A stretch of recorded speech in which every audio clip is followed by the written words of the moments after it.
The research paper by Sneha Noble et al. From the Center for Brain Research at IISc in Bangalore, India, focuses on classifying Alzheimer's dementia versus healthy subjects by examining structural disparities in fMRI time series of the default mode network, DMN. The DMN is a set of brain regions active during wakeful rest.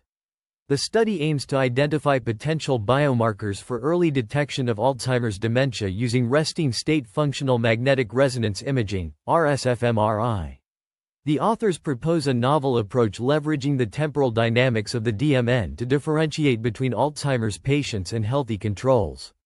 They collect RSFMRI data from both Alzheimer's patients and healthy subjects, apply pre-processing steps to remove noise, extract DMN regions using independent component analysis, ICA, and compute metrics like regional homogeneity, ReHo, and amplitude of low-frequency fluctuations, ALF.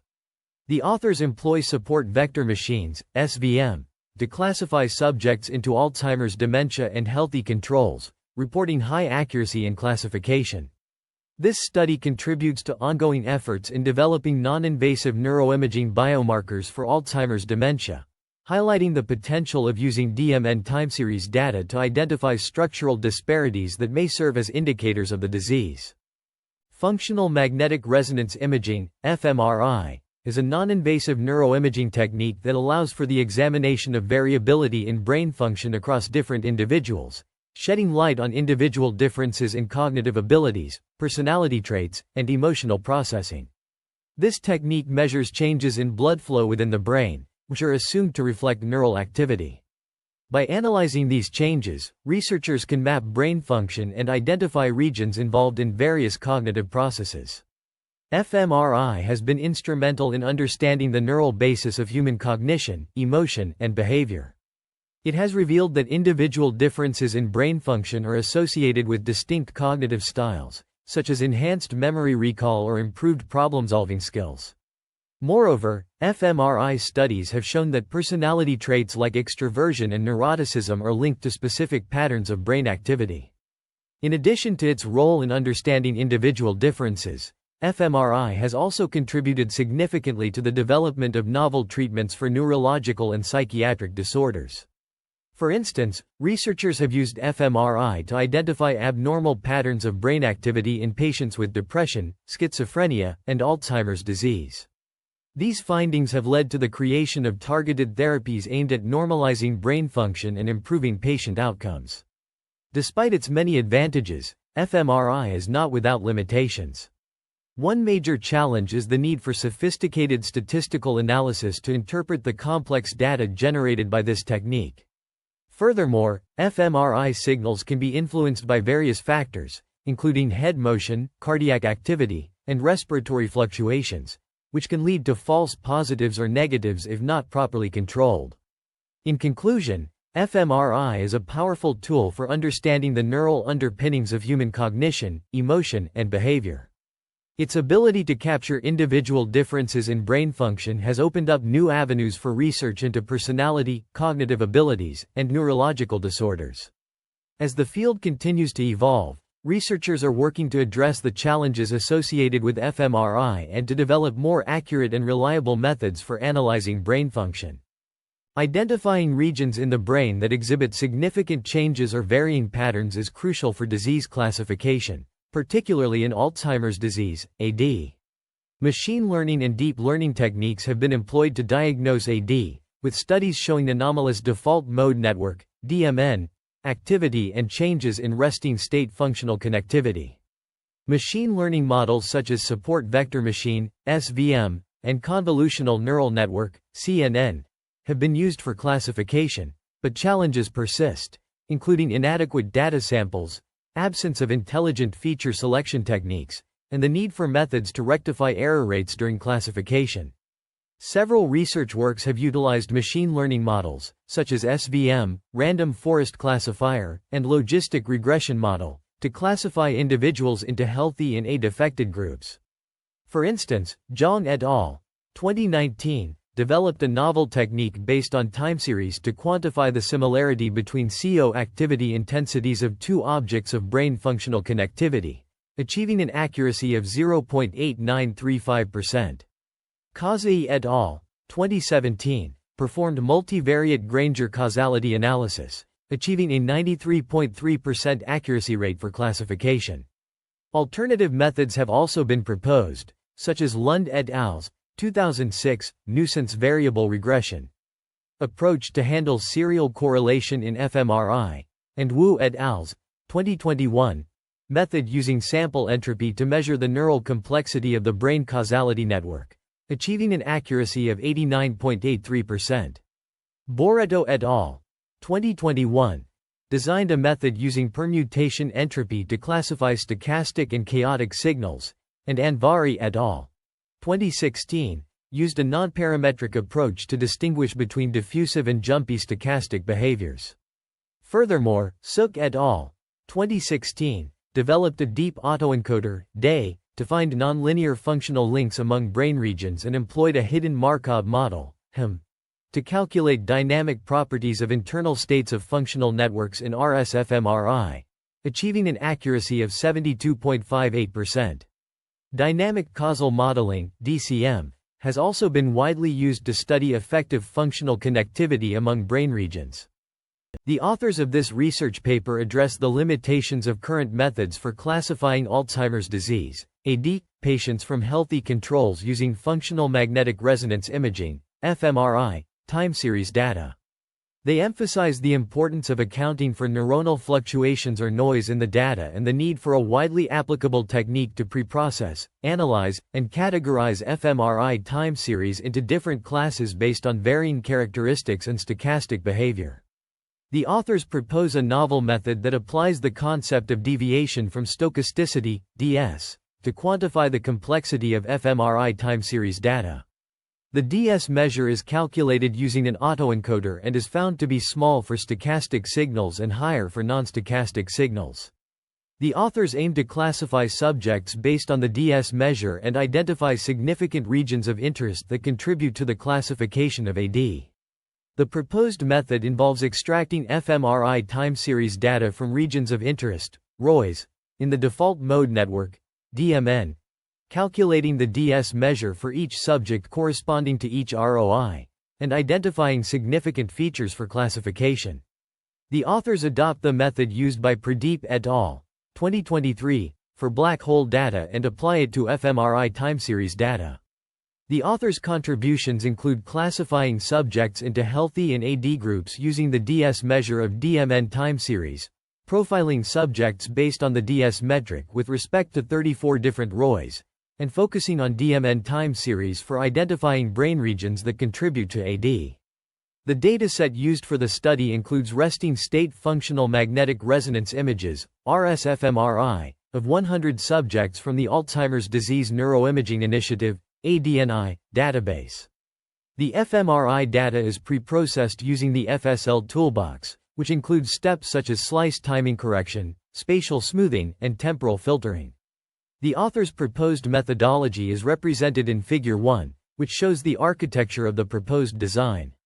The deviation from stochasticity, DS, measure is calculated for each ROI, and the subjects are classified into AD and healthy control groups based on the DS metric. Motion correction. To ensure accurate results, subject motion during the scan is corrected by aligning each volume to a reference volume or estimating and correcting motion parameters. This step is crucial as movement can lead to inaccurate results. Artifact removal. Physiological noise, such as cardiac and respiratory fluctuations, is addressed using techniques like physiological noise regression. This process refines the data and removes irrelevant information that might skew the analysis. Intensity normalization.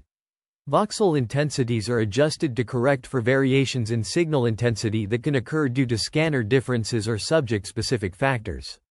This ensures that data from different subjects and scanners can be compared directly without any bias. Smoothing.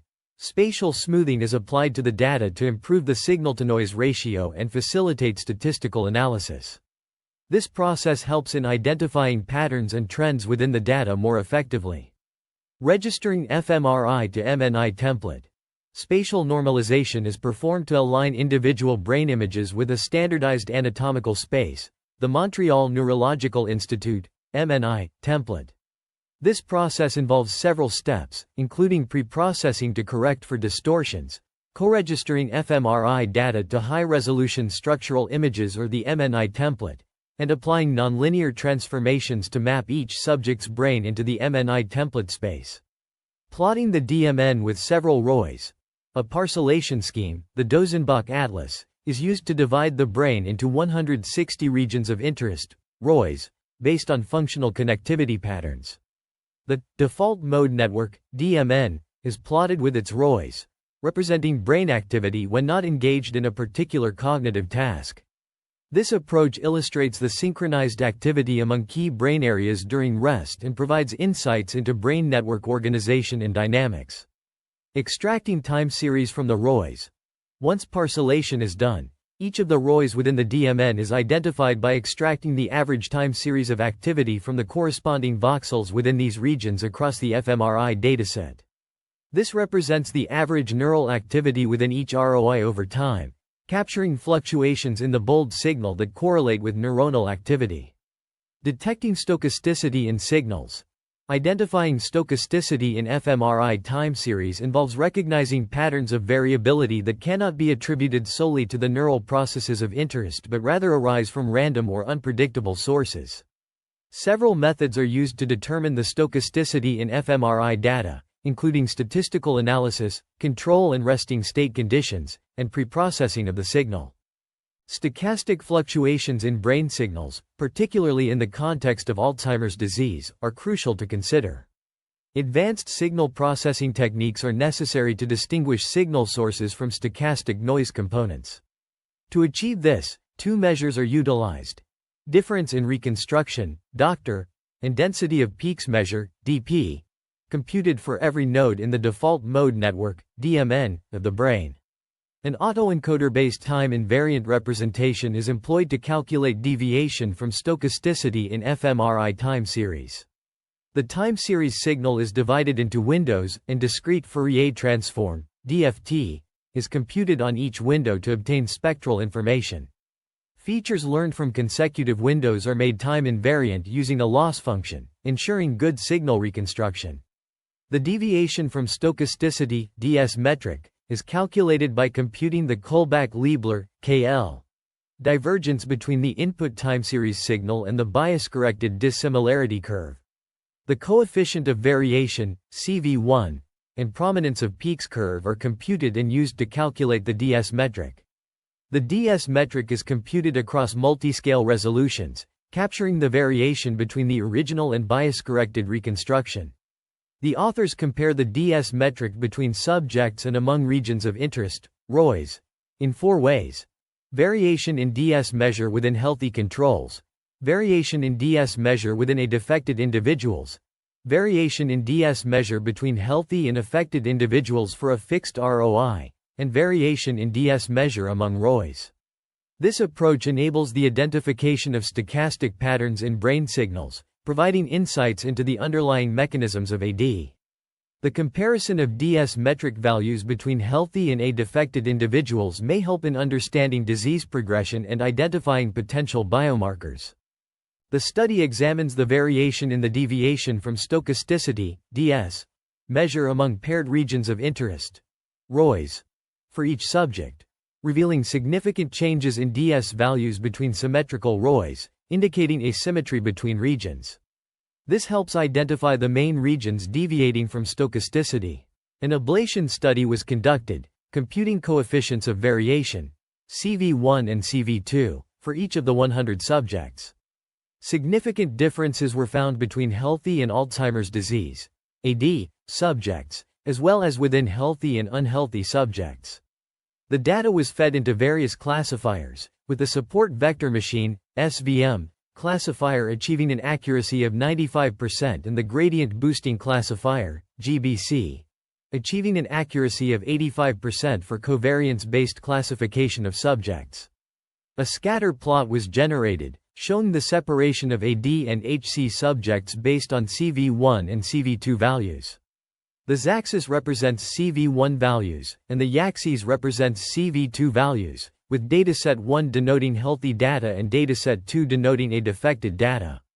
Shapley additive explanations, SHAP, was applied to explain the internals of the classifier trained on cognitive and clinical information, assigning a value to each feature. The ROIs represented as features include the anterior prefrontal cortex, inferior temporal cortex, occipital cortex, post-cingulate cortex, and precuneus cortex. The autoencoder-based deep learning model was applied to the RS-fMRI time series data to quantify the deviation from stochasticity for each subject. The DS measure was calculated for all subjects corresponding to the 34 ROIs, and the values were given as input to classifiers like logistic regression, SVM, random forest classifier, and GBC. A high accuracy of 95% was obtained for both RFC and GBC, implying that the linear classifiers are unable to classify subjects accurately, while the sophisticated models like RFC and GBC are capable of classifying subjects into healthy and AD groups based on the deviation from stochasticity measure. The T-distributed stochastic neighbor embedding (TSNE) technique was applied, mapping the high-dimensional data into a lower-dimensional space while preserving local relationships between points. The resulting plot shows two distinct clusters, illustrating the goodness of the feature space. Finally, the receiver operating characteristic, ROC, and area under the curve, AUC, were plotted to evaluate the performance of the classification models. The AUC for the RFC was 96%, and that for the GBC was 99%. Indicating excellent discriminatory ability. The study explores the application of a novel method to analyze fMRI time series data for Alzheimer's disease, AD, patients and healthy controls, HC. Researchers utilize the deviation from stochasticity measure to identify regions that significantly deviate from normal characteristics. An autoencoder-based model is adapted to divide the fMRI time series into windows, find time series invariance, and dissimilarity features. The deviation from stochasticity measure is calculated for each of the 34 ROIs of the default mode network, DMN, of the subjects after determining the coefficients of variation. The results show that the DS measure in affected individuals has a different pattern compared to that of healthy controls. The values fall under different ranges for various ROIs as well as for various subjects. This indicates that the fMRI time series data can be categorized based on their stochastic behavior, which could potentially help in identifying defected regions. The study also applies the SHAP technique to assign each feature an importance value for a particular prediction, as shown in Figure 4. The ROIs represented as features include the interparietal sulcus, fusiform gyrus, inferior temporal cortex, medial prefrontal cortex, post-cingulate cortex, precuneus cortex, and ventromedial prefrontal cortex. Furthermore, the researchers plot the DS values among the HC and AD groups corresponding to the ROIs. They observe a consistent pattern in DS values in healthy controls and an abrupt pattern in the AD group, providing a good method to segregate the subjects based on the DS values. The figures 5 and 6 show the pattern of variation of DS measure in the ROIs which are paired in the brain, such as VMPFC7 and VMPFC1, and posterior cingulate 108 and posterior cingulate 115 regions in 15 AD and 15 HC subjects. The study's findings suggest that there exists a variation in the stochastic behavior of time series associated with 4 cases. Within HC subjects, within AD subjects, among all subjects for a fixed ROI, and among the paired ROIs in the subjects. This research contributes to the understanding of Alzheimer's disease and its effects on the brain's default mode network. The application of machine learning models for classifying subjects into healthy and Alzheimer's disease, AD, affected ones using time series features from fMRI data is discussed. The deviation from stochasticity, DS, metric is highlighted as a novel approach for identifying disparities in time points across the brain. This metric is used to classify individuals with high accuracy, making it a potential biomarker for AD classification. The study emphasizes the significance of this approach in understanding the characteristics of time points across the entire fMRI data, ultimately aiding in the study and monitoring of neurodegenerative diseases. The paper presents a comprehensive review of recent advances in the diagnosis and prediction of Alzheimer's disease using machine learning models. It highlights the importance of disentangling stochastic behavior in complex time series data for accurate predictions. The authors discuss various approaches, including stochastic dynamic causal modeling, multiscale time series models, and generalizable deep learning models, which have shown promising results in early-stage Alzheimer's disease detection from structural MRIs. The paper also emphasizes the role of entropy-based measures of causality brain networks for classifying patients with AD from healthy controls. Moreover, it discusses the potential of multimodal classification using custom kernels over CNN with transparent decision-making for explainable diagnosis. The authors provide an extensive list of references, underscoring the depth and breadth of research in this field.